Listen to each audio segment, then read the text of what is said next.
Pro-Bitcoin MicroStrategy founder Michael Saylor agrees to $40 million D.C. income tax settlement. Julius Smith last updated, June 3, 2024, 11:04 EDT 2-minute read.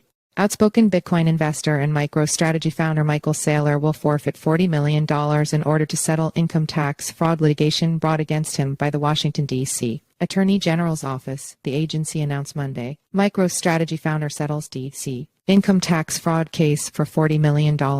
In August 2022, then D.C. Attorney General Karl Racine announced that his office was pursuing legal action against Saylor for claiming he was a resident of lower tax jurisdictions despite living in a luxury penthouse on the Georgetown waterfront and docking his yachts on the Potomac riverfront starting in 2005. According to an official complaint, the crypto-friendly billionaire tech executive used company documents to help mask his real residence in order to evade paying his income tax, costing D.C. tens of millions of dollars. MicroStrategy knew that Saylor was in fact a district resident, but instead of accurately reporting his address to local and federal tax authorities and correctly withholding district taxes, the company made and used false records and statements that facilitated defendant Saylor's tax avoidance scheme, the complaint reads in part. In a series of Monday morning X-posts, D.C. Attorney General Brian Schwab claimed Saylor openly bragged about his tax evasion scheme and encouraged others to follow his example. Tax cheats freeload off the backs of hardworking, law-abiding, tax-paying Washingtonians while depriving the district of critical resources for public services, including public safety, infrastructure, and education, said Schwab.